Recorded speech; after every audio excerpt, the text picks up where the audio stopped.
यत्पादम्बुजरेण श्रीयानान्तं निजाचार्य प्रणमामुहुर्दनुग्रतो जन्तुः सर्वदुःखातिको तमहं सर्वदा वन्दे श्रीमद्वल्लभम् अज्ञानतिमिरान्धस्य ज्ञानाञ्जनशलाकया चक्षुर्मीलितं येन तस्मै श्रीगुरवे नमः। नमामि हृदये शेषे लीलाक्षीराब्धिसायनं लक्ष्मीसहस्रलीलाभिः सेव्यमानं कलानिधिं चतुर्भिश्च त्रिभिस्तथा षड्भिर्विराजते योऽसौ पञ्चधा हृदये।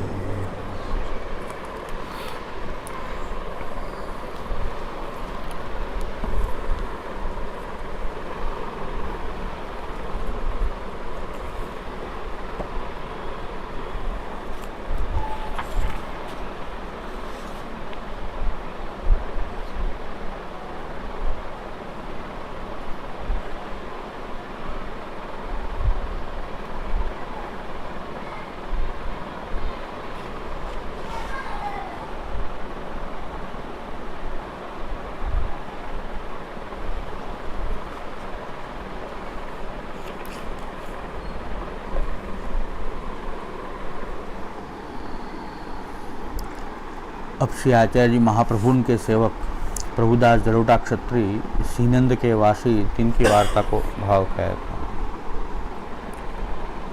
ये प्रभुदास जलोटा क्षत्रिय लीला में ललिता जी की सखी हैं।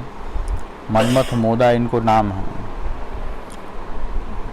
ठाकुर जी की लीला की सामग्री सब सिद्ध करत हैं और विहार लीला की वार्ता ललिता जी सो वार्ता करी मग्न रहत हैं। ताते इनको नाम मनमथ मोदा है। तो सिंहनंद में क्षत्रिय के घर जन्मे 100 बरस 13 के भय तब इनको ब्याह भयो। तो स्त्री महाकुपात्र आई तो सबन को गारी दे, जो वस्तु पावे सो चुराए के माँ बाप को दे आवे। ऐसे करत प्रभुदास के माई बाप ने देह छोड़ी और सगरे संबंधी उस स्त्री के दुख सो कोई घर में आवे नहीं। सो एक दिन वह स्त्री ने प्रभुदास से कही, कहूँ ते द्रव्य लाओ। तो प्रभुदास ने कही, द्रव्य कहाँ है, मिलेगो तो लाऊंगो। तब स्त्री ने प्रभुदास को मारियो। प्रभुदास को रीछ चढ़ी तो स्त्री को मारियो। तो स्त्री ने चूरी फोड़ी, मुंड मुड़ाई, गांव के हाकिम से कही आई, मैं यह प्रभुदास की अब स्त्री नहीं, जो यह घर में आवेगो तो जाके ऊपर मैं मरूंगी। तब प्रभुदास को आए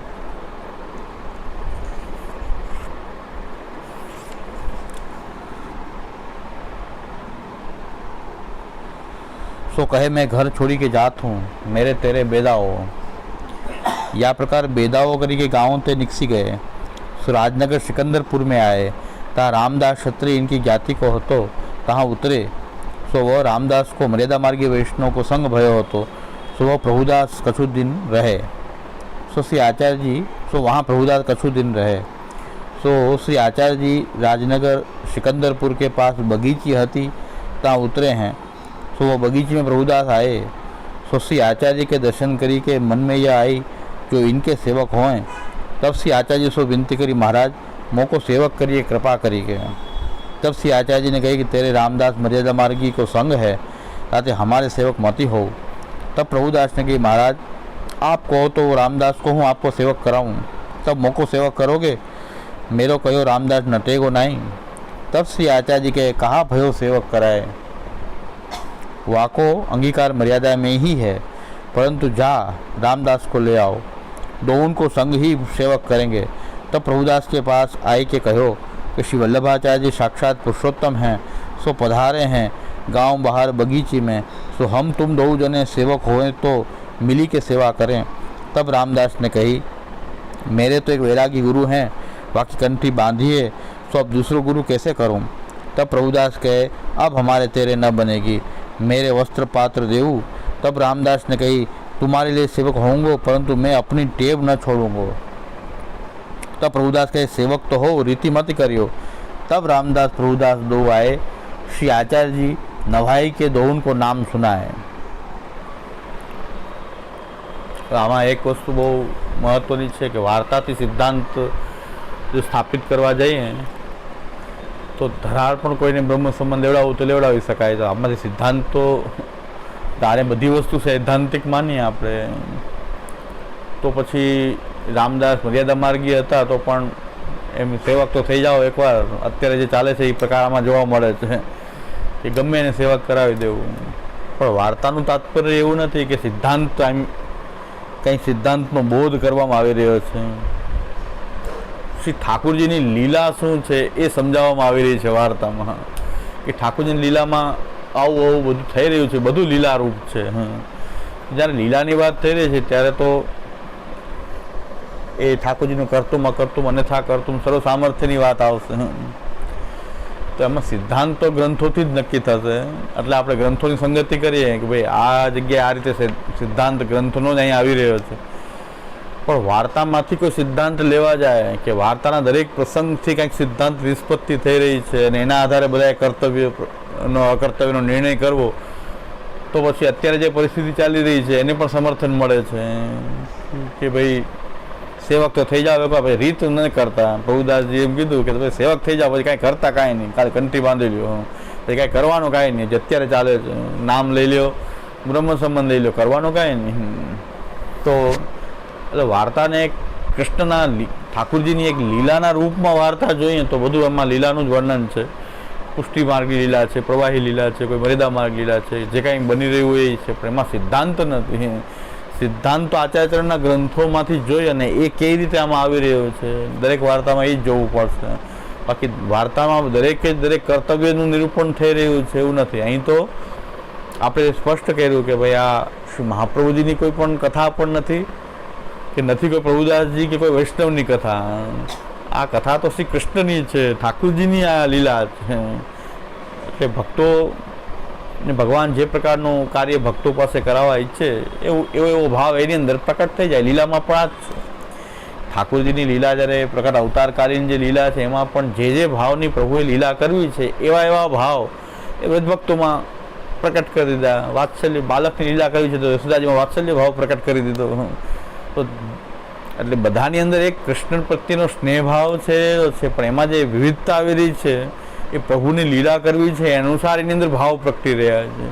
એમ પ્રભુએ કંઈક લીલા કરવી રહી છે તો કંઈક ભાવ પણ એવા ભક્તોની અંદર ભગવાન પ્રકટ કરી રહ્યા છે. એટલે પ્રભુદાસજી એમ કહી રહ્યા છે કે તમે સેવક તો થઈ જાઓ, રીત ના કરતા એકવાર સેવક થઈ જાઓ. તો પ્રભુ કંઈક એમાં લીલા આગળ એવી કંઈક કરે છે ને એ લીલાને કારણે કંઈક શાસ્ત્રાર્થ પણ એમાંથી આપણે કાઢવો જોઈએ. લીલા કરે એના આધારે શાસ્ત્રાર્થ થાય છે.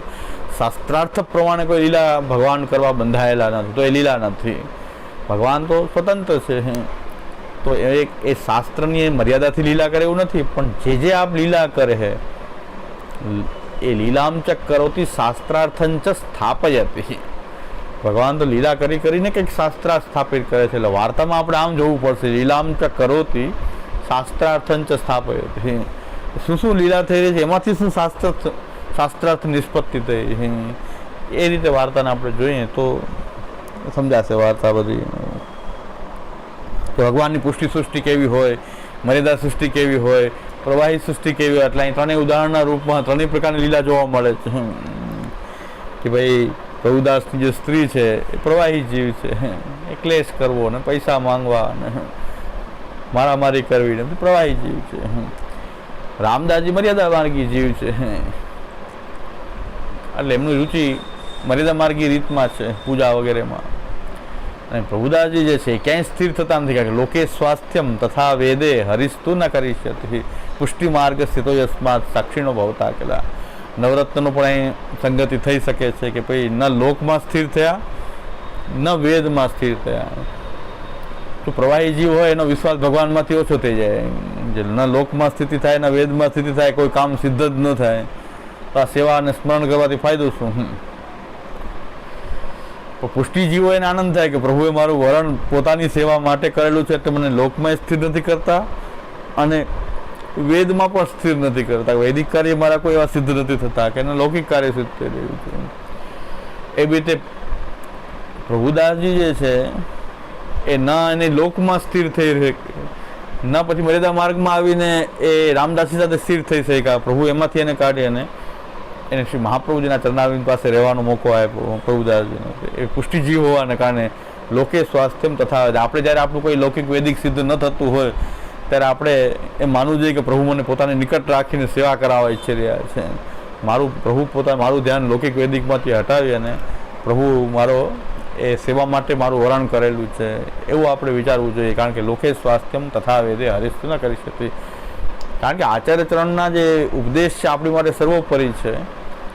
તો આપણા દરેક જીવનના ક્રિયાકલાપોમાં શ્રી આચાર્ય ચરણના ઉપદેશ, મહાપ્રભુજીની જે વાણી છે એના આધારે જ આપણા બધા લૌકિક વૈદિક અને આપણા જીવનનું જે નિયમન થવું જોઈએ આચાર્ય વાણીથી થવું જોઈએ કે આપણે આપણા મહાપ્રભુજી શું આજ્ઞા કરી રહ્યા છે એ પ્રમાણે આપણે નિર્ણય લેવો જોઈએ. મહાપ્રભુજી કહે છે કે લોકે સ્વાસ્થ્યમ તથા વેદે.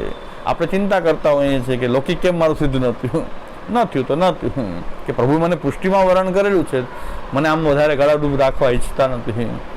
તો એ ભાવના આપણામાં ન આવે, પણ મહાપ્રભુજીનું સ્મરણ કરવાથી કદાચ આપણે ક્યારેક ધીરે ધીરે આપણી ભાવના દ્રઢ થઈ જાય. પુષ્ટિ ભાવ આપણામાં તો હોય નહીં, કારણ કે આપણું લૌકિક સિદ્ધ થાય આપણને ગમે જ નહીં.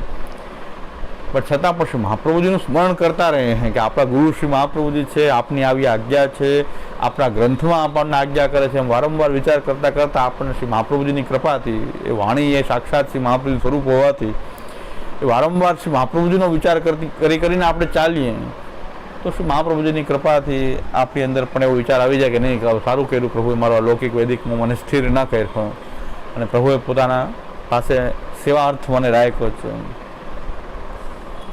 તો આપણને આમાંથી કે પ્રભુદાસ ક્યાંય સ્થિર થતા નથી, ન લોકમાં ન વેદમાં. अब श्री आचार्य जी नभाई के दो उनको नाम सुनाए, तब प्रभुदास को तो श्री आचार्य जी के स्वरूप को ज्ञान भयो, रामदास को न भयो. तब प्रभुदास ने विनती करी महाराज दो उनको कृपा करी के निवेदन करावे. तब श्री आचार्य जी कहे कि रामदास को नहीं, કારણ કે એ શું કામ ના પડે કે સેવા કરે, પુષ્ટિ માર્ગી જીવ હોય અને ભગવત સેવા કરે.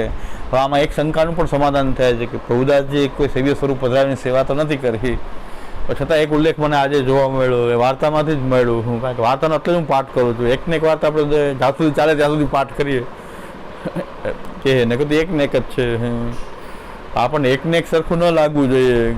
એટલા માટે હું પહેલાં મૂળ વાર્તાનો તો પાઠ કરી જ લઉં છું. જેટલા અંશ આપણે લેવાના છે એટલા અંશનો આપણે પાઠ કરી લઈએ. તો મને પાછળથી મળ્યું, આ જ વાર્તામાં મળ્યું કે ભાઈ પ્રભુદાસજી ઠાકોરજી તો ન પધરાવ્યા, બ્રહ્મ સંબંધ કેમ આપ્યું મહાપ્રભુજીએ? ઠાકોરજીની સેવા તો કરી નહીં, ઠાકોરજી પધરાવ્યા પણ નહીં. તો એ આપણે આજે જોશું. श्री आचार्य जी नवाई के दो उनको नाम सुनाए, तब प्रभुदास को तो श्री आचार्य जी के स्वरूप को ज्ञान भयो, रामदास को न भयो. तब प्रभुदास ने विनती करी महाराज दो उनको कृपा करी के निवेदन करावे.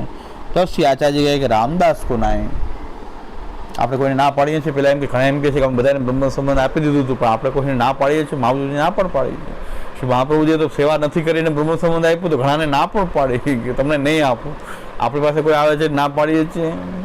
જે લોકો એવો દાવો કરતા હોય કે મહાપ્રભુજી તો સેવા નથી કરી એને પણ બ્રહ્મ સંબંધ તો આપ્યું ને, જે પ્રભુદાસજીને આપી દીધું બ્રહ્મ સંબંધ, સેવા નથી કરી, ઠાકોરજી ન પધરાવ્યા, તો બ્રહ્મ સંબંધ પહેલાં આપવું જોઈએ, સેવા પછી જ્યારે એની અનુકૂળતા થાય ત્યારે સેવા પધરાવવી જોઈએ. આવો કોઈ સિદ્ધાંત વાર્તામાંથી મહાપ્રભુજીના નામે કોઈ કરવા માંગતું હોય તો પછી એને એ પણ જોવું પડે કે મહાપ્રભુજી રામદાસને ના પાડી કે તમને નહીં, તો તમે કેમ ના નથી પાડતા? બધાને બ્રહ્મ સંબંધ દરેકને આપો છો, ના કેમ નથી પાડતા કોઈ? એ પણ એક પ્રશ્ન ઉપસ્થિત છે. એટલે આપણને સમાધાન પણ પ્રાપ્ત થાય છે. કારણ કે મહાપ્રભુજીને તો ખબર જ છે કે કોઈ પણ રીતે પુષ્ટિ જીવ છે, એમનો લીલામાં શું સ્થિતિ છે એનું પણ મહાપ્રભુજીને જ્ઞાન છે, અને આગળ એ સેવા કરશે, એમનું ચિત્ત ચેતસ્તત પ્રવણમ પણ થશે, એને ભક્તિ દ્રઢ થશે, એ બધું જ જ્ઞાન છે આચાર્ય ચરણને તો છે. આપણને નથી, તો આપણે તો આચાર્ય વાણી અનુસાર જે સેવા કરવાની ઈચ્છા હોય એને બ્રહ્મ સંબંધ આપવું જોઈએ. આપણી માટે તો સિદ્ધાંત જ લાગુ પડશે કે સેવાર્થ બ્રહ્મ સંબંધ હોવું જોઈએ. દરેકને બ્રહ્મ સંબંધ આપવાની રીત હોવી જોઈએ નહીં.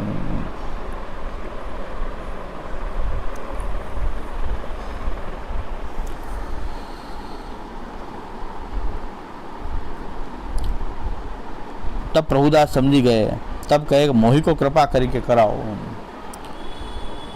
जो आम ए पण आवे छे के रामदासजी पाछुं दुराग्रह न करे तेम, कारण के नाम सांभळता श्री आचार्य के स्वरूप ज्ञान प्रभुदास ने थयुं, रामदास ने थयुं। एना कारणे प्रभुदासजी पण समजी गया नाम आप्युं तो बेने साथे आप्युं नाम, आ मर्यादा मार्गी हता अने पुष्टि मार्गी हता। तो प्रभुदासजी ત્યાં સુધી પહેલાં તો ખૂબ દુરાગ્રહ હતો કે આપ એને સેવાની રીત ભલે ન કરતા, તો બ્રહ્મ સંબંધ આને પણ આપો જ, આને સેવક કરાવો। પણ જેવું મહાપ્રભુજી નામ આપ્યું તો મહાપ્રભુજીના સંગથી એમને એવું જ્ઞાન થયું, મહાપ્રભુજીના સ્વરૂપનું જ્ઞાન થયું, રામદાસજીને ન થયું। એટલે એમણે પછી દુરાગ્રહ ન રાખ્યો કે બ્રહ્મ સંબંધ ક્યાં આપો ના આપો, કારણ કે એ સમજી ગયા એટલા સંઘથી પ્રભુદાસ મહાપ્રભુજીના એટલા સંઘથી એમને એ સમજાઈ ગયું કે ભાઈ रामदास मर्यादा मार्गी है। तब श्री आचार्य जी ने प्रभुदास को ब्रह्म संबंध करायो। पाछे भगवत सेवा की प्रभुदास रामदास को मिली के कही बने एम कोई अમને કંઈક ભગવત સેવા પતરાવો। तब श्री आचार्य કહે કે અભી નહીં, હમણાં નહીં, આ પકડી લે ને બધા કે બ્રહ્મ સંબંધ આપીને સેવાની તો ના પડે, અમે બ્રહ્મ સંબંધ આપીએ છીએ, સેવાની હમણાં ના પાડીએ છીએ, હમણાં નહીં કરો સેવા। પણ એવો દરેકે દરેક લાઈન સિદ્ધાંતના રૂપમાં લેવા જશું તો બીજી વાર્તા એવી મળશે કે જ્યાં શ્રી મહાપ્રભુજીએ એ સેવા ન કરે અને બ્રહ્મ સંબંધ આપવાની ના પાડે। શ્રી મહાપ્રભુજીના મુખારબિંદુ જ વચનામૃત છે। વીરબાઈની વાર્તામાં વીરબાઈ, એમના પતિ અને એમના પુત્ર દામોદરદાસ એ ત્રણેય મહાપ્રભુજી પાસે આવ્યા ત્યારે એક વીરબાઈને બ્રહ્મ સંબંધ આપ્યું હું, અને પુત્ર અને પતિ માટે એમ કહ્યું કે એ સેવા નહીં કરી શકે એટલે એમને હું બ્રહ્મ સંબંધ નથી આપતું, તમને એકને આપું છું। એ બેને નામ સંભળાવું છું, એ સેવા નહીં કરે, તમે સેવા કરશો। જો આ વચન અહીંથી આપણે એવું કે હમણાં સેવાની ના પાડી એ વચન જો આપણે લેવા જશું તો પછી વીરબાઈની વાર્તાનું વચન તમને માન્ય કરવું પડશે કે જેમાં મહાપ્રભુજી સેવા ન કરે એને બ્રહ્મ સંબંધ નહીં આપવું, એવી પણ આજ્ઞા કરી છે। અને પ્રભુદાસજી આગળ સેવા કરી જ છે, કામ પણ એક આ દુસંગ રામદાસજીનો છૂટે એટલા માટે સેવા અત્યારે નથી પધરાય। અને બીજું એક છે કે સેવા કરવાનો સંકલ્પ થયો ત્યારથી ભગવત સેવા શરૂ થઈ ગઈ છે। મારે સેવા કરવી છે ઠાકોરજીની, પછી જે કાંઈ તૈયારી કરું છું એ સેવાનો ભાગ જ છે, એટલે સેવા શરૂ થઈ ગઈ। ચેતસ તત્પરનમ સેવા, મારે મારા ઠાકોરજી જોઈએ છે, સેવા કરવી છે, એ પ્રકારનો સંકલ્પ થયો તો સેવા શરૂ થઈ ગઈ। સેવા તો પ્રભુદાસજીની સેવા તો ત્યારથી જ શરૂ થઈ ગઈ એમને કે સેવા મારે કરવી જોઈએ। અને આગળ કેવી રીતે વૈધા કે રામદાસજીનો સંગ પણ છોડી દીધો કે સેવા ન થાય તો અહીં રહેવું શું કામ મારે આની સાથે, એટલી સેવાની તત્પરતા વધતી ગઈ। એટલે મહાપ્રભુજીએ વિરહ ભાવ છે એને જાગૃત કર્યો, બ્રહ્મ સંબંધથી વિરહ ભાવની જાગૃતિ, પ્રભુનો વિરહ કે આટલા વર્ષોથી તો હજારો વર્ષોથી ભમતા હતા ને હવે ઠાકોરજી વિના કેમ રહેવાય, એવો વિરહ ભાવ પણ એ જાગૃત કરાયો છે મહાપ્રભુજીએ।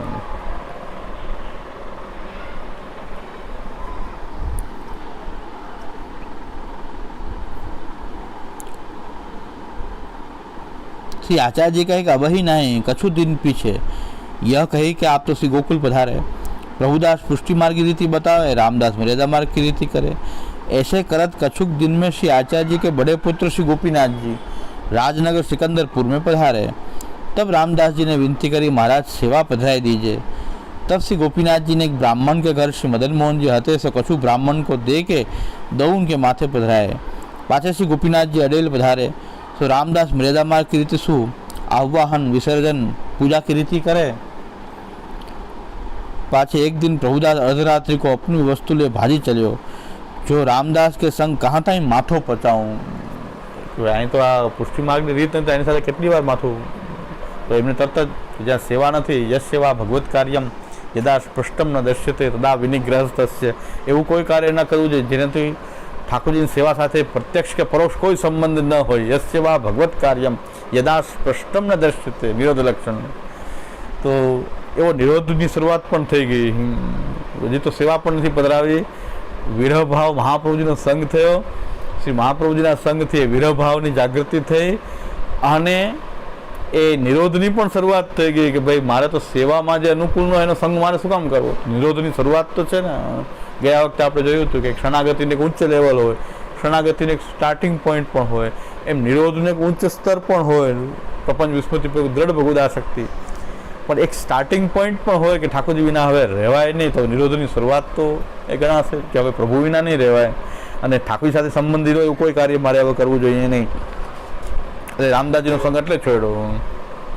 અત્યંત સ્નેહી હતા, મિત્ર હતા, બધું હતા, પણ હવે ભગવત સેવા એમની સાથે શક્ય નથી, તો એમણે છોડી દીધું.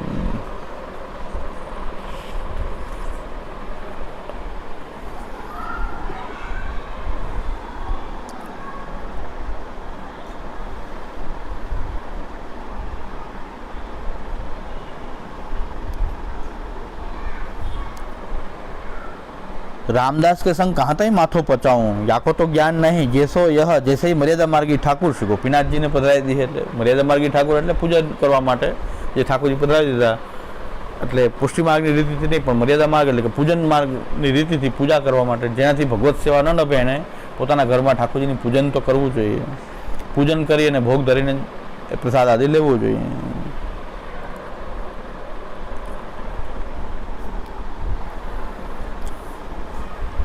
કારણ કે શરણાગતિમાં સપ્તવિધ ભક્તિનો તો અધિકાર પ્રાપ્ત છે જ, એટલે ત્યાં પૂજન તો કરવું જ, સેવા ન થઈ શકે તો પૂજન 2-5 મિનિટ જ થાય પૂજનમાં, તો એટલું પૂજન કરવું જ જોઈએ. એટલે ભગવત સન્મુખતા તો શરણાગતિમાં પણ હોવી જ જોઈએ.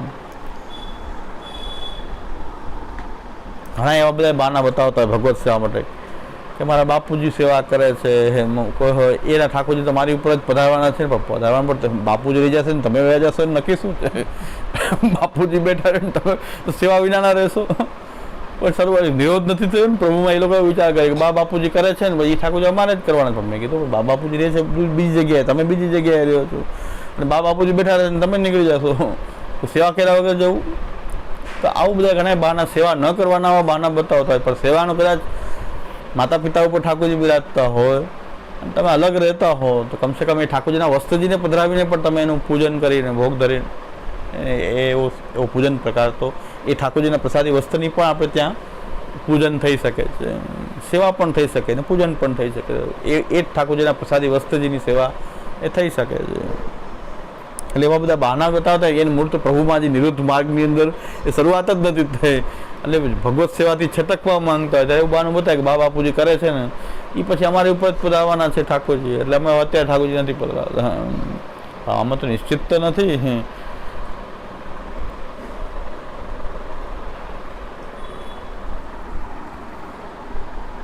અમારા એક બાપા અહીંયા હતા, એની સામે એનો છોકરો પહોંચી ગયો ને છોકરાનો છોકરો પહોંચી ગયો ને બાપા બેઠા હતા. તો હવે શું કરવું? આપણે એમ કે ઠાકોરજી મારી પર પધારશે, પણ કંઈ નિશ્ચિત આ કાળમાં કોઈ નિશ્ચિત છે?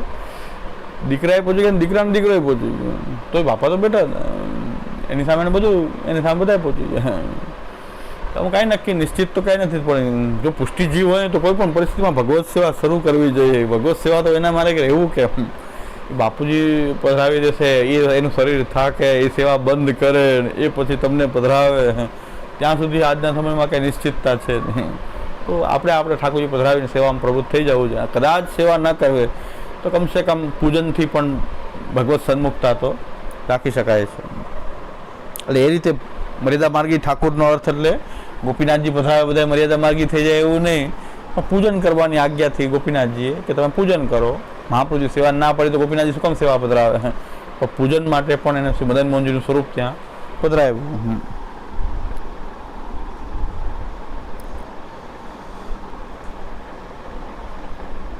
तहाते चले श्री गोकुल श्री आचार्य को दंडोत किए. श्री आचार्य ने कहा प्रभुदास आयो.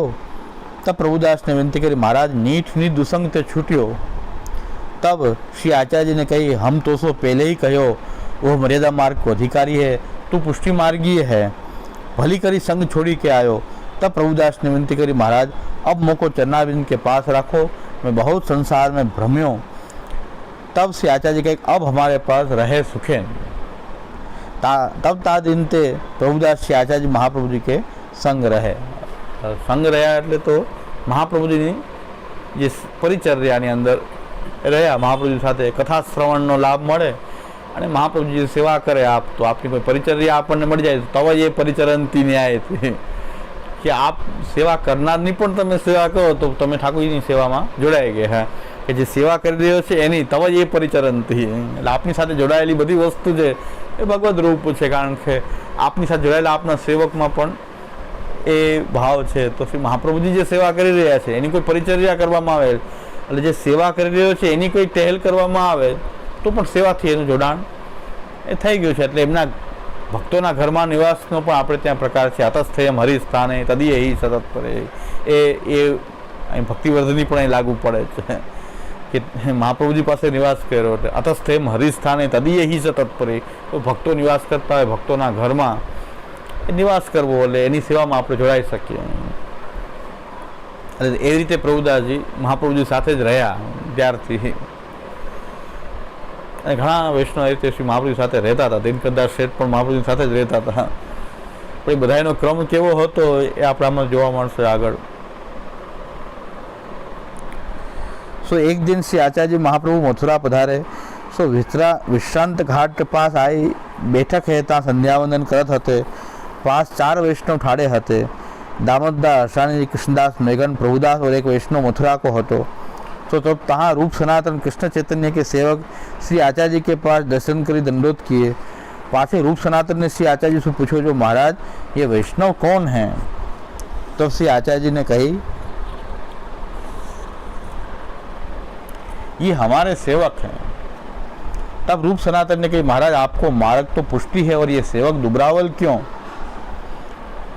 तब श्री आचार्य ने कहा, हम तो इनको बरजे, जो ये मार्ग में मती परो. આવા ગુરુ કોક જ હોય કે જે એમ કે તમે ન આવો, હું બધા એમ કે અમારા માર્ગમાં આવો, જેટલા લોકો આવવું હોય અમારા માર્ગમાં વધારે આવો, વધારે સંખ્યા વધે. દરેકનો પ્રયાસ આમાં જ લાગેલો છે કે દરેક અમારા માર્ગના શિષ્યોની સંખ્યા કેમ વધે. મહાપ્રભુજી કહે છે અમે તો આ જે 4-5 એવા એમને પણ ના પાડી.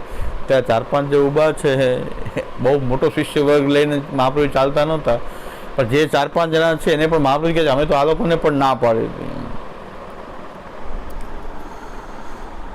ના પાડી એટલું જ નહીં, બરજે એટલે અમે તો એને ખીજાણા. બરજે એટલે ખીજાણા કે ના આવું, ખીજાઈને મહાપ્રભુ કીધું ના આવું. જો એ માર્ગ મેં મતી પડો પરંતુ એ મેરો કયો ન માન્ય હું, આ લોકોએ મારું કહ્યું ન માન્યું, તાકો ફલ ભોગત. એટલે આ ઠાકોરજી રૂપ ફલ આપણે ભોગવી રહ્યા છીએ. યા પ્રકાર ગૂઢ રીતે શ્રી આચાર્ય કહે, પરંતુ रूप सनातन कछु समझे नहीं. पासे रूप सनातन आज्ञा मांगी. श्री जगन्नाथ राय जी दर्शन को गए. तब श्री कृष्ण चैतन्य ने पूछी, तुम कहाँ से आए? अरे चैतन्य महाप्रभु ना शिष्य रूप सनातन, कोई चैतन्य महाप्रभु ने रूप सनातन ત્યાં પહોંચ્યા. जगन्नाथपुरीમાં બિરાજતા चैतन्य महाप्रभु. तब कृष्ण चैतन्य ने पूछी, तुम कहाँ से आए? तब रूप सनातन ने कही, हम ब्रज के दर्शन करी के आए हैं. तब कृष्ण चैतन्य ने पूछी कि वहाँ श्री वल्लभाचार्य के दर्शन भये तुमको? तब रूप सनातन ने कही, महाराज मथुरा में विश्रांत घाट पर दर्शन भये. तब कृष्ण चैतन्य ने पूछी कि वार्ता को प्रसंग कियो? तब रूप सनातन ने कही, हम पूछे आपको मार्ग पुष्टि, आपके वैष्णव दुर्बल बहुत. तब आप कहे, हम तो इनको बरजे जो या मार्ग में मती पड़ो. सो ये माने नहीं, कहो ताको फल भोगत है. यह सुनत ही श्री आचार्य जी को भाव कृष्ण चैतन्य को एक मुहूर्त लो मूर्छाई. ऐसे 3 बार गई सो 3 बार मूर्छाए. पाछे 4थी बार पूछी तब रूप सनातन ने कही, अब हम सो कही न जाए. सो कृष्ण चैतन्य कछु समझे. काहे ते कछुक श्री आचार्य जी के स्वरूप को ज्ञान हतो, ताते कछुक समझे. जो सगरो समझते तो उनकी देह छूटी जाती. चैतन्य महाप्रभु ने ठाकुरजीનો વિરોધ એટલો હતો, કાયમ વિરોધ દશામાં જ રહેતા હતા. એમાં શ્રી મહાપ્રભુજીના વચનથી તો એમને આખું પંચાધ્યાયની સ્મૃતિ થઈ ગઈ, એટલે તો એમાં મગ્ન થઈ ગયા, એટલે મૂર્છા આવી ગઈ કે મહાપ્રભુજીનું વચન એમને એવું સમજાણું. सो श्री आचार्य जी कहे कि यह मार्ग में मती पड़ो. सो कहो न मान्यो तो फल दशा को भोगे. जैसे पंचाध्यायी में व्रजभक्तों से ठाकुर जी के घर जाओ, परंतु व्रजभक्त ये बात न माने तब रासलीला को फल पाए. सो अब तो मर्यादा रीति सो कहे थे वेद की मर्यादा यह है कि जो सेवक होना आवे तो एक बार ना कहनो, तरत જ નહીં બ્રહ્મ સંબંધ લિસ્ટ કરો. ગામડામાં તો એવું ચાલે કે બાળક પધારીની પહેલાં લિસ્ટ થઈ ગયું હોય, બધાને કહેવાય ગયું હોય જેને લેવું હોય આવી જ જાઓ બ્રહ્મ સંબંધ.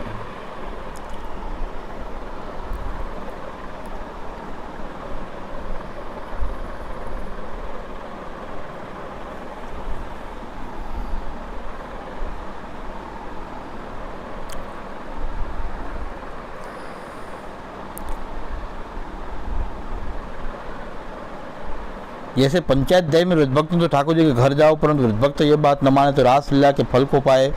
अब तो मर्यादा जिसको कहे तो वेद की मर्यादा यह है, जो सेवक होना आवे तो एक बार ना कहनो। उस सेवक को भाव दृढ़ता देखन को पाछे वाकी पूर्ण प्रीति सेवक होने की हो तो सेवक किए वाको फल मिले।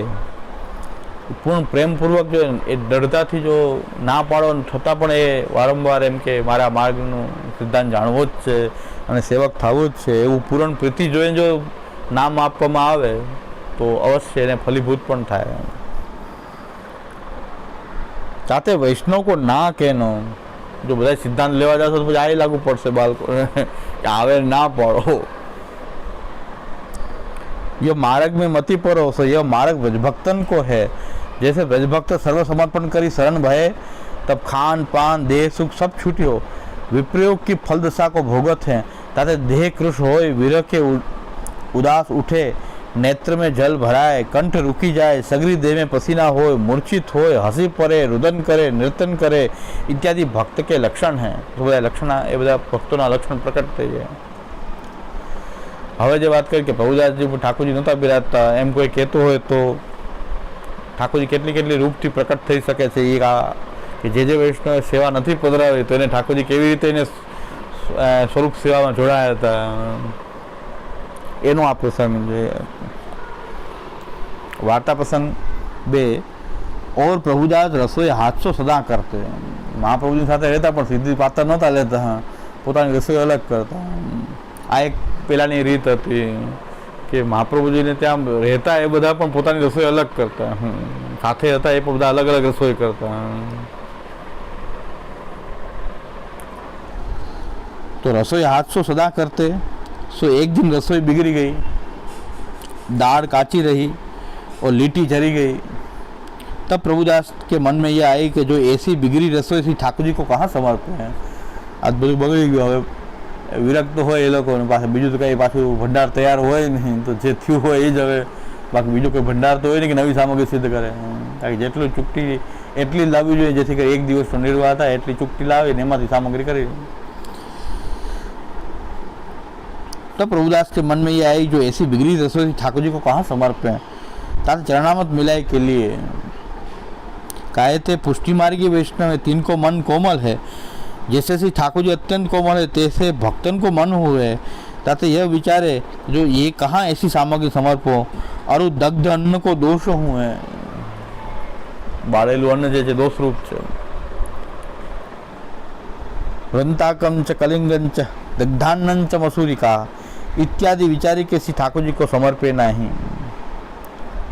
और अनुप्रसादी को महादोष तथा चरणामत मिलाए के लिए। तब श्री ठाकुर जी ने श्री आचार्य जी से कहो कि जो मैं प्रभुदास की बाट देखी सो आज मोको भोग न धर्यो आपो लिए। और भाव प्रकाश ठाकुर जी नता पधराया, कोई एम कहते हो कि ठाकुर जी नहीं पधराया। કારણ કે ઠાકોરજી ભાવાત્મક છે, આપણા પ્રભુ જે છે ભાવાત્મક છે, જે આપણે સેવા કરીએ છીએ એ પણ ભાવાત્મક સ્વરૂપ છે।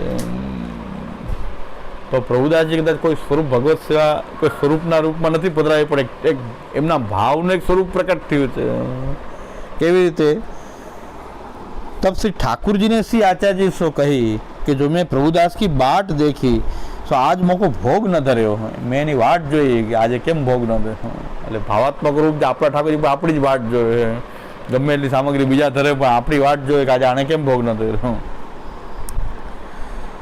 तब श्री आचार्य ने प्रभुदास से कहो कि तू आज श्री ठाकुर जी को भोग समर्पे बिना क्यों लियो। तब प्रभुदास ने विनती करी, महाराज दाल काची रही, अंगाखरी झरी गई, ताल चरणामत मिली के लियो। तब श्री आचार्य जी कहे कि ऐसी रसोई क्यों करी।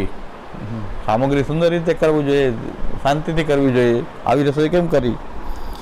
શ્રી ઠાકોરજી બડી બેરલો વાટ દેખી, ઠાકોરજી બહુ વાટ જોઈ કે આજે ભોગ ધરશે ધરશે પણ ધર્યો જ નહીં। તાતે સાવધાની સો આછી રસોઈ કરી ભોગ ધરી કે લીજો।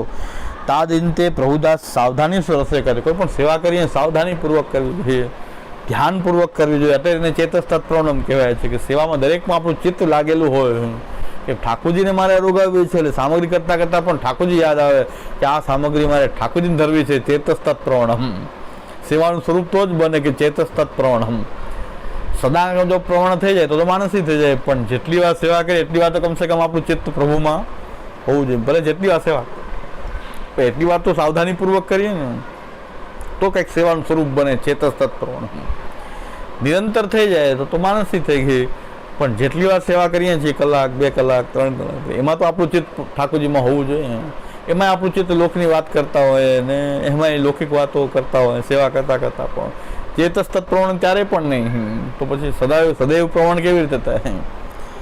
તો મહાપ્રભુ એટલે આજ્ઞા કરે કે ભાઈ સાવધાનીથી રસોઈ કરવી જોઈએ. ઠાકોરજી માટે ભોગ ધરવું છે આપણે તો સાવધાનીપૂર્વક કરો ને.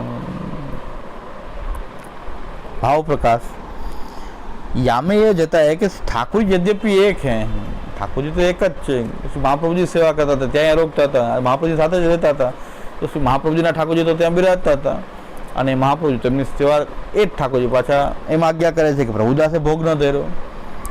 ઠાकुर जी यद्यपि एक है नंदराज कुमार, तो नंदराय कुमार एक જ ठाकुर जी છે, परंतु भक्तन के भाव करके जितने भक्त हैं तिनके तितने ठाकुर हैं. सो प्रभुदास के भाव के सी ठाकुर जी ने कही कि जो प्रभुदास ने भोग नहीं दे. હવે આમાં શું ફેર થયો? ભગવત સેવા પધરાવી કે ન પધરાવી ફેર, જે ભાવાત્મક રૂપની આપણે સેવા કરી છતાં પણ આપણા ભાવાત્મક નથી, કારણ કે આપણો ભાવ જ નથી. સેવા ઘણા કરતા હોય પણ ભાવાત્મક રૂપ જે છે આપણા ઠાકોરજી ભાવાત્મક, એટલે આપણે એમ કહીએ છીએ કે ભાઈ મારામાં તો ભાવ હોય કે ખબર નથી, આ શ્રી મહાપ્રભુજીના ભાવાત્મક સ્વરૂપ છે, તો કંઈક આપણો ભાવ કંઈક બંધાય ઠાકોરજીમાં. મહાપ્રભુજીથી જ બંધાય, આપણે એમને તો આપણે બંધાય એવા છીએ જ નહીં. મહાપ્રભુજીના ભાવાત્મક, મહાપ્રભુજીએ પધરાવેલા છે, મહાપ્રભુજી એની સેવા કરે છે, એ ઠાકોરજી છે, તો કંઈક આપણો ભાવ પ્રભુમાં. આપણું તો આપણને આપણા ઠાકોર સર્વસ્વ લાગતા ન હોય, ઘણી વાર સેવા કરતા છતાં મંદિરના ઠાકોરજી, હવેલીના ઠાકોરજી એ સર્વસ્વ લાગે. જે બોલે તો એ ઠાકોરજીને જે બોલે, પોતાના ઠાકોરજી નહીં.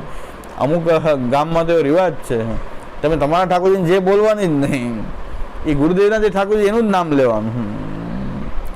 તો શું થાય છે કે તમે સેવા અહીં કરે છે અને એ ઠાકોરજીમાં સર્વસ્વનો ભાવ તો છે જ નહીં. એ ગુરુદેવના ઠાકોરજી જે છે નિધિ સ્વરૂપ છે એમાં વિશેષ ભાવ છે. આવું ચાલે છે. તો આપણે તો જે સેવાને સદી આપણું ભાવાત્મક રૂપ છે.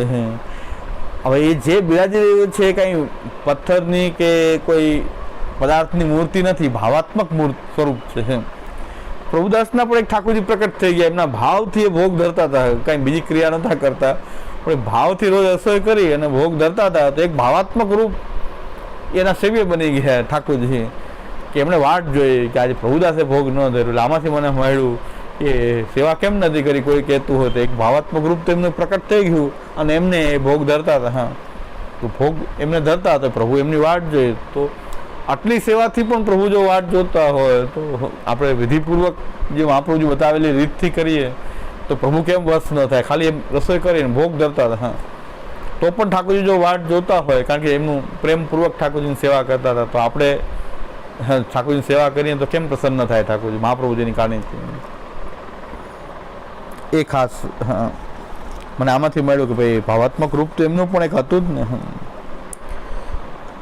આગળ ભાવ પ્રકાશમાં કે યદ્યપિ ચરણામત મિલાય કે લિયો સો અન્ન દોષ તો મિટ્યો, પરંતુ ભગવત ભોગ પદાર્થ ન ભયો. ઠાકોરજી નથી અરોગ્યા પણ ચરણામત મિલાવી લીધું, પણ ઠાકોરજી અરોગ્યા નથી તો ડાયરેક્ટ એ અધરામૃત રૂપ સાક્ષાત અધર સુધારનો સંબંધ તો નથી. સાથે પુષ્ટિમાર્ગી જીવને એમાંથી સંતોષ ન થાય કે પ્રસાદ મળાવી દીધો ને તો પુષ્ટિમાર્ગી જીવ ક્યારેક બહાર આપણે કહેવાય પ્રવાસ વગેરેમાં આવું કરી શકીએ, પણ નિત્ય આપણે આ રીતે સંતોષ ન થાય આપણને. અરે સખડી ભોગની સેવાવાળા છે ને આવું કરે છે કે ઠાકોરજીને સખડી ધરવી એટલે સખડી ધરવી, પછી આપણે જ્યાં ખાવું હોય ત્યાં ખાઈ લેવું. સખડી ધરવાવાળા એવા છે કે અમે સખડી ભોગ ધરીએ, સખડી ભોગ ધરીએ સમર્પિત એવું માની લેવાની જરૂર નથી. હોટલમાં ખાતા હોય સખડી ધરીએ, હોટલ બજારનું પણ ખાઈ લેતા હોય અને અમે સખડી ધરીએ છીએ. સખડી ધરવાથી કંઈ સમર્પિત થવું કહેવાય? આપણો સમર્પિત ભાવ પ્રભુ પ્રત્યે નથી, દાસત્વ નથી, હું મારા પ્રભુનો દાસ છું, એવી ભાવના જો નથી આપણી અંદર તો સખડી ભોગ ધરવાથી શું થાય? ખાલી સખડી ભોગની કોઈ સમર્પિત થાય એવું કહી શકાય નહીં કે સખડી ભોગ ધરે એટલે કંઈ સમર્પિત થાય. સખડી ભોગ ધરવાળા એવા છે કે પ્રવાસમાં નીકળ્યા હોય તો હોટલમાં ખાઈ લે, તો પછી તે યાદ ન આવે કે ઠાકોરજીને મેં ધરેલો મહાપ્રસાદ લેવો જોઈએ કે ન લેવો જોઈએ, એવું કંઈ ન હોય. પ્રભુ સાથે બંધાયેલા જ ન હોય.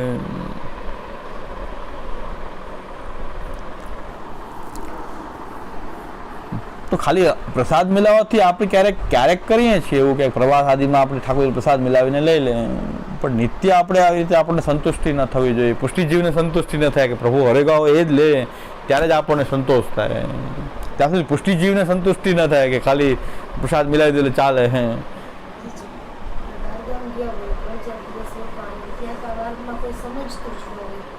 મારા મમ્મી ઘરે જ છે કે ખબર જ નથી શું વૈષ્ણવ આપણે 3-4 દિવસ રોકાય તો મમ્મીનું ઘર છે, આપણે ખાનપાન બધું કરવું જ પડે. ચરણામૃત સાથે લઈ જવું ચરણામૃત ઠાકોરજીનો પ્રસાદ જ લઈ જાઓ.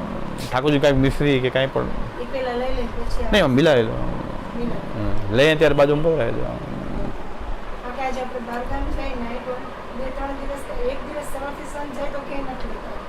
તો 8-10 દિવસ સુધી જો 8-10 દિવસ થેપલા ચાલે. મમ્મીના ઘરે ન કરે તો એમની આ બહાર ગામની વાત કરું છું.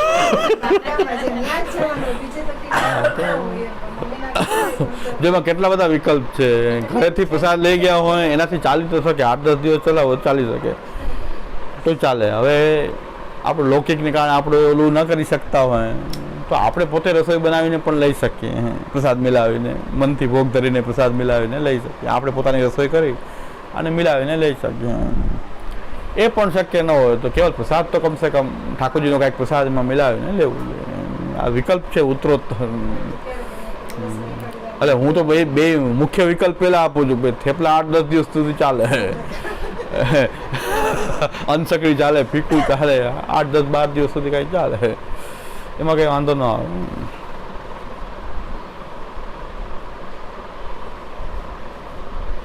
એટલે ઘણા કે બહાર જાય તમારે લેવું પડે, મેં કાંઈ લેવું ન પડે. આ તો કદાચ આ તો કંઈ લૌકિક આપણા ઘરને કારણે આપણે એ વાત તો અલગ છે. બાકી એમને ફરવા ગયા તો હવામાન બધાનું ખાયા કેમ ચાલે? 10 દિવસ તો બહાર ગયા હોય તો કેમ ચાલે? મેં કીધું ચાલે, એમાં કંઈ વાંધો નથી. થેપલા ચાલે જ. થેપલા બનાવીને લઈ જાઓ, કડક ભાખરી કરીને લઈ જાઓ, ઓવન એ બધાના ઘરમાં છે, બિસ્કિટ વગેરે બનાવીને લઈ જાય તો ચાલે. અને મોરારજી દેસાઈ ખાલી સૂકો મેવો પર 50 વર્ષ જીવ્યા હતા, ખાલી સૂકો મેવો જ લેતા. આતંકવાદીઓ છે બધી સૂકો મેવો ખાઈને રહે છે. જો આતંકવાદ માટે જો સૂકો મેવો ખાઈને 10 દી કાઢી નાખતા હોય તો આપણે સેવા માટે કેમ? આતંકવાદીઓને કે બધી જગ્યાએ ખાવા પીવાનું મળે નહીં તો એ લોકો ખજૂર ને સૂકા મેવાનો સ્ટોક રાખે. એ જ્યારે લેવું એ લે, કારણ આતંકવાદ કરવામાં કોણ જમાડે એને? ક્યાંક બધે છુપાતું ફરવું તો એ લોકો એનર્જી બનાવી રાખવા માટે સૂકા મેવાનો ઉપયોગ કરે છે. તો આપણે કરી શકીએ. કારણ સૂકા મેવો થોડોક લઈને તો એ શરીરને જે પોષણ છે એ મળી જાય. ખજૂર છે, ચણા છે, દાળિયા છે, આ બધી વસ્તુ ચાલે. એ આતંકવાદ કરવાનું એ ધર્મની યુદ્ધ કરી માને છે. એટલે ધર્મ માટે એ 8-10 દિવસ મહિનો દિવસ સુધી એને ખજૂર ઉપર રહેવું પડે તો એ લોકો રહી લે. આપણે ખાલી આપણા ધર્મ માટે કેમ ન રહી શકીએ? પુષ્ટિ ધર્મ નિભાવવા માટે.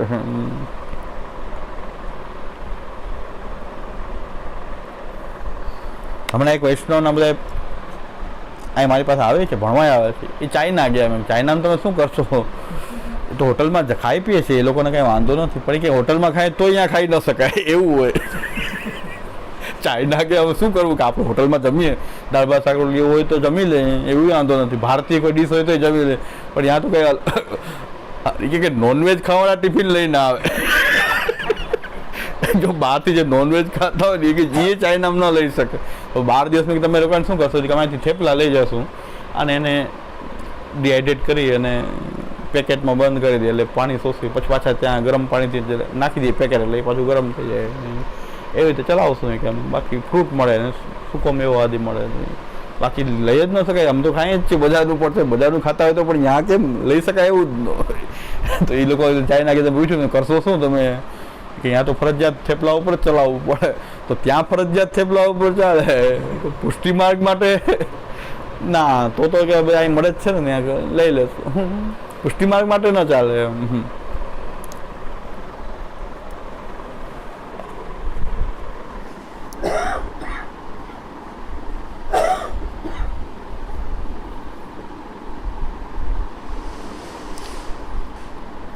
और एक समय श्री आचार्य जी महाप्रभु ब्रज में पधारे. हाँ जो तथा वैष्णव को जैसे ठाकुर जी को भोग धरे हो तैसे लेनो.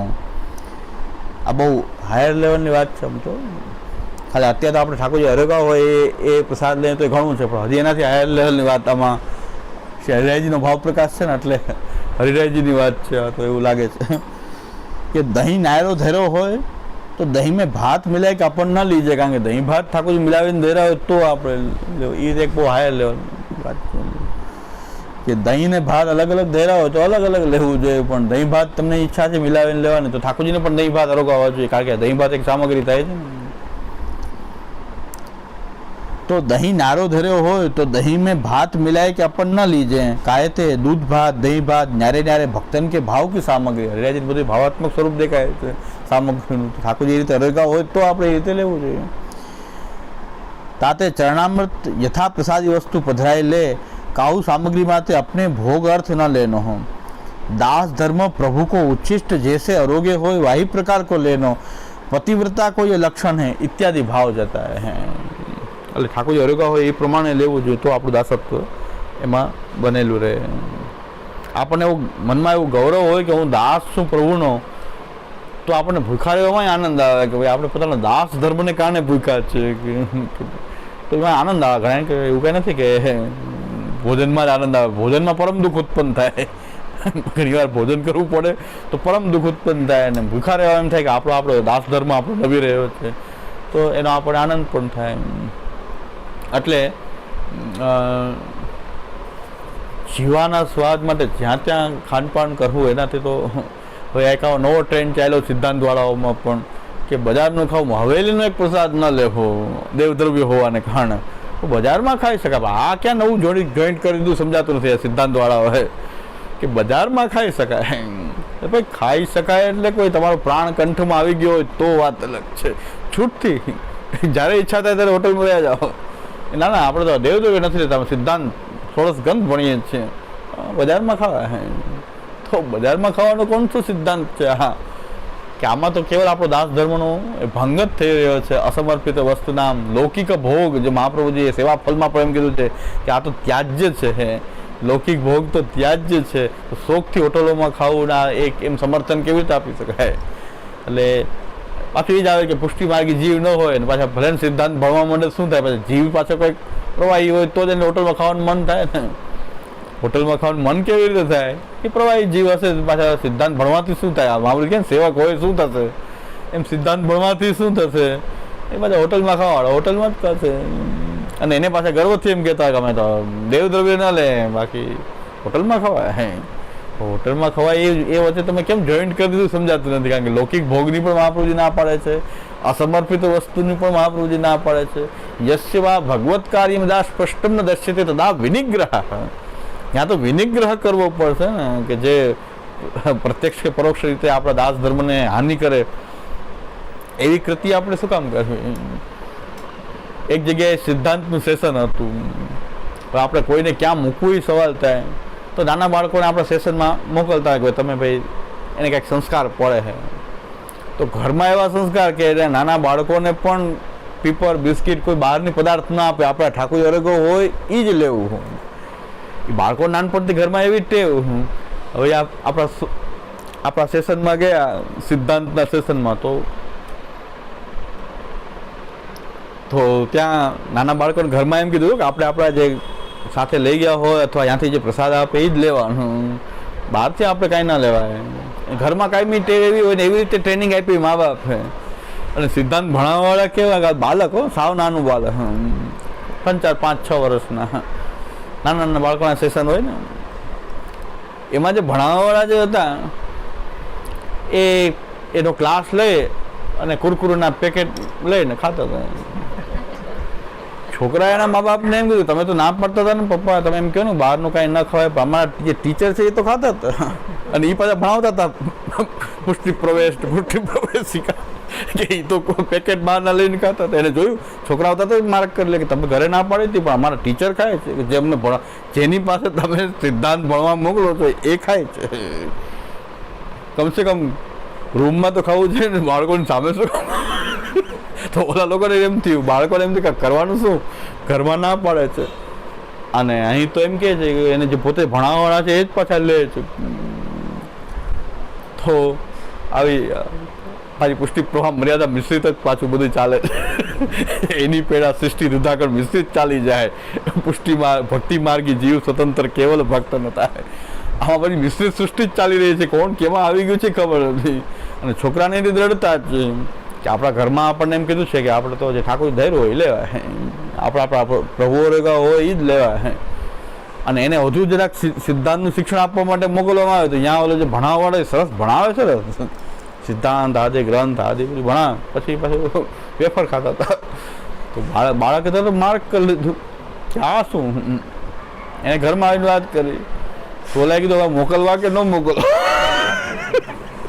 રોજ નવું નવું બીજું શીખીને આવશે તો એ કહેવાય હવે બસ. આ એક મોટો પ્રશ્ન છે કે મોકલવા કે ન મોકલવા. કે હવે બાળકોને તરત જ હવે એની તરત જ કેચઅપ કરે, જેવું તમે શીખવાડો હે એવું તરત જ કેચઅપ કરે, જેવું જોવે એવું પણ તરત અનુકરણ. કમસે કમ ભણાવવાળે એટલી કાળજી રાખવી જોઈએ કે રૂમમાં છુપીને લઈ લે તો વાંધો નહીં, પણ બાળકો જેને ભણાવતા એની સામે તો ન લેવું જોઈએ. પણ એ ભણાવવાળાને એ ખબર જ નથી કે આ ન લેવું જોઈએ, એ તેમ ઠરે ચોક કહે છે કે લઈ શકાય. એ લોકોને એનાથી કોઈ પરેજ જ નથી, એટલે એ લોકો છૂટથી લે છે, એને પરેજ નથી કે આ ન લઈ શકાય. લૌકિક ભોગ ત્યાજ્ય કહે છે મહાપ્રભુજી. એવી આપણી વૃત્તિ કેમ હોય છે કે જે પ્રવાહી લોકોની જે વૃત્તિ હોય સ્વાદની, એવી વૃત્તિ આપણામાં કેમ જન્મે? એક મોટો સવાલ છે. કારણ કે પછી એ જ આવે પુષ્ટિ મર્યાદા, કે આ પુષ્ટિજીવ હશું કે નહીં, સવાલ ઉત્પન્ન થઈ જાય પાછો. આ મિશ્રિત થઈ ગઈ છે બધું, એટલે આમાં ખબર નથી પડતી. એટલે આ પુષ્ટિ પ્રવાહ મર્યાદા એક પ્રભુની સુંદર એક લીલા છે, એ બધે જોવા મળશે મિશ્રણ પ્રકાર. લીલાના રૂપથી જોઈએ તો બધા આનંદ આવે. શું કહું કે એક લીલા છે પ્રભુ આવી ચાલી જ રહી છે, આમાં શું કોને કોણ શું કહી શકે, શું કહેવું, એ સવાલ ઉત્પન્ન થાય. એટલે એક લીલા ચાલી રહી છે, એમાં આપણે ઓળખવું જોઈએ કે આપણે જો પુષ્ટિજીવ હોય, ધર્મ એવી વસ્તુ છે, ખાસ એક બેઝિક સિદ્ધાંત કહી દે, જે લોકો બીજાને ઉપદેશ કરે હકીકતમાં ધર્મ બહુ ઉપદેશનો વિષય કોઈ પૂછે તો છે, પણ ધર્મ ખાલી બીજા પાસે કહેવાનો અને કરાવવાનો વિષય નથી. ધર્મ પોતે નિષ્ઠાથી આચરણનો વિષય છે. જ્યારે નિષ્ઠા આચરણમાં હોય, બીજા પાડ તગ ન પડે, બીજા કરતા ન કરે, એ બહુ મોટો વિષય નથી.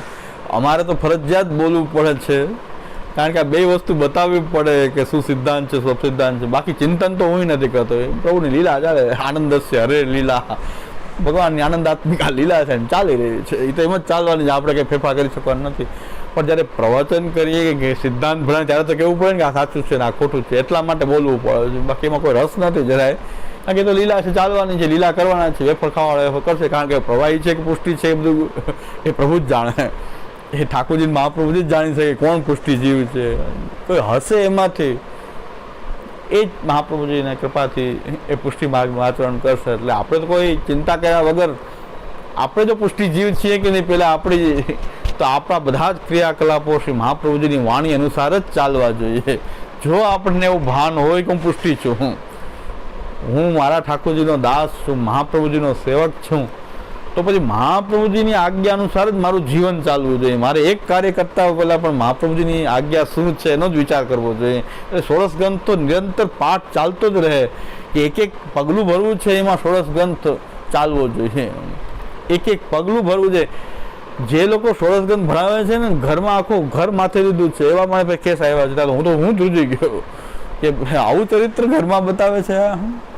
કે ઘરમાં બધા એના પરિવાર આવીને વાત કરે ત્યારે એમ કહે છે કે શું ત્રાસ કરે જોવો તો ખબર પડે. તો મેં કીધું આનંદસ્ય હરે લીલા છે, તો કે સેવા સિદ્ધાંત જાણે એવું મેં કીધું એટલું સુંદર વર્ક કરે, લખેલું એના ગ્રંથ બધું મને બધું મારી પાસે દઈ જાય, પુસ્તકો બધું લખીને. ત્યારે હું તો બહુ સારી ઇમ્પ્રેશનમાં હતો. પરિવાર આવીને કે અમે જીવવું હરામ કરી દીધું છે આ લોકોએ ઘરમાં, કરવું શું અમારે? એક સામાન્ય માણસ સારા હોય, કે જેને કંઈક દયા તો હોય, કાંઈક તો દયા કેવો ધર્મ તો હોય, કાંઈ નહીં, એકદમ ક્રૂર. ત્યારે પણ થઈ જાય કે ભાઈ આ તો બધું ભણવા છતાં સિદ્ધાંતમાં પુષ્ટિજીવ હશે, બાકી પ્રવાહી જ રહેવાના.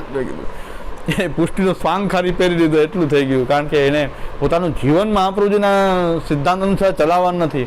બોધ કરી શકે, લખી શકે, ગ્રંથ મોઢે કરી શકે, બધું કરી શકે, પણ આપણે ધર્મ આચરણનો પહેલો વિષય છે. નિષ્ઠા જ સાધને રેવ ન મનોરથ વાર્તા. ધર્મ તો પહેલા આચરણ પછી ઉપદેશ છે. આચરણ વગરનો ઉપદેશ કે ઉપદેશ નથી. એટલે આ બધાની તકલીફ આ છે. બધા પ્રવચન આપે, કથા કરે, આ કરે, આચરણ નહીં. આચરણ મારું પહેલાં દ્રઢ કરવું જોઈએ. અને કેટલાય બાળકો એવા થઈ ગયા કે આખી જિંદગીમાં એક શબ્દ બોલ્યા જ નથી, પ્રવચન નથી કર્યું, પણ એમનું મહાપુરુષના સિદ્ધાંત અનુસાર એમનું જીવન એવું હતું કે ઘણા લોકો એમની જીવનચર્યા જોઈને એ પુષ્ટિ માર્ગમાં એ જોડાઈ ગયા હતા. આજે આટલું બોલવા છતાં કોઈ પુષ્ટિ માર્ગમાં જોડાતું નથી, ને એ બાળકો બોલતા નહોતા, પણ એ સેવા સ્મરણ પોતે કરતા. એટલે એનું એ સેવા સ્મરણમાં જીવનનો પ્રતાપ એવો હતો કે એની સંગમાં આવનારા ઘણા લોકો એ પુષ્ટિ માર્ગનું જેટલું આપણાથી નથી થઈ શકે એટલું એમને આપવા બોલ્યા વગર એ કરતા હતા.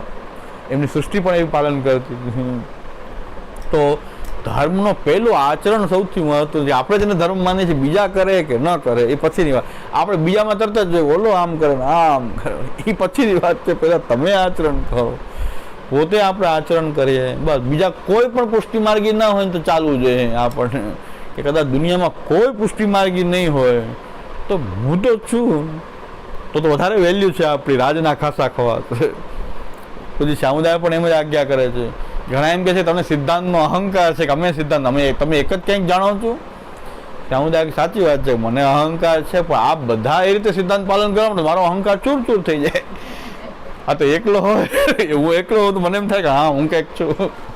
તો આપ બધા આ રીતે રહેવા માંડો તો મારી કંઈ વિશેષતા જ એ નથી કરવું. ના, આપને અહંકાર છે, તમને સિદ્ધાંત પાલન કરવાનો અહંકાર છે. હાલો, બીજા નથી કરતા એટલે મારો અહંકાર વધતો જાય છે ને.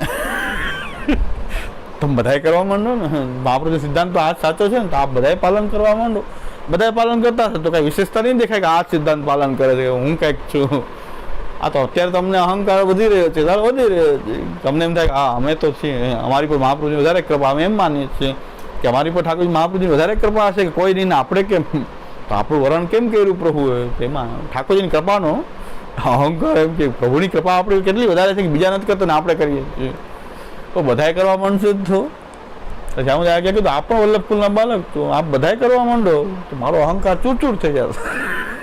આપ સિદ્ધાંતના પ્રવચન કરવા માંડો, આપ ગ્રંથ ભણાવવા માંડો બધાએ, તો હું એક જ ભણાવું છું, બધાએ ભણાવો તો મારો અહંકાર રહેશે જ ચૂરચૂર થઈ જાય. અહંકાર એ તો આપનું કર્તવ્ય છે કે હવે આપણે આ મારો અહંકારને પોષવો કે એને ચૂરચૂર કરી નાખવો. તમે બધાએ કરો ને તો બધા આચરણ કરે સિદ્ધાંતનું.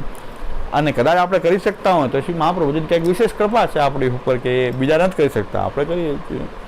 પણ આપણે એવું નહીં કે બધાએ કરે છે એટલે મારે કરવું પડે. કોઈ નહીં હોય તો શું થાય? પુષ્ટિમાર્ગી કોઈ નહીં રહે તો શું? આપણે નહીં, આપણને તો આપણી ચેતનામાં એવું ભાન છે ને કે હું પુષ્ટિમાર્ગી છું. તો પુષ્ટિમાર્ગી છું તો મહાપ્રભુજી જે આપણને બંધારણ આપ્યું છે એની અંદર રહીને આપણે આપણું જીવન જીવવું જોઈએ. દરેક વસ્તુમાં શ્રી મહાપ્રભુજીના એ વચનોનો વિચાર કરીને જ આપણે આગળ ચાલવું જોઈએ.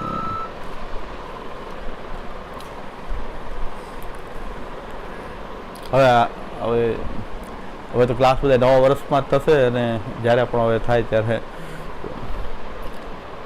વેકેશન બહુ લાંબુ હોય ને 1-1.5 મહિનાનું, એટલે આગળ પાછળ આપણે ચાલશે.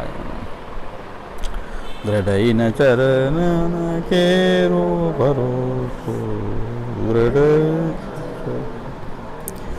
શ્રી વલ્લભ ચંદ્ર છટાબિન સબ જગ માજ અંધેરો ભરોસો સાધન નહીં આકલી જાસુ હો सूर कहा कहे द्विविधयाध बिना मोल को चेरो भरोसो दृढ़ चरण केरो भरोसो. श्री वल्लभादि, श्री गोपीनाथ जी, श्री गोसाई जी परम देव.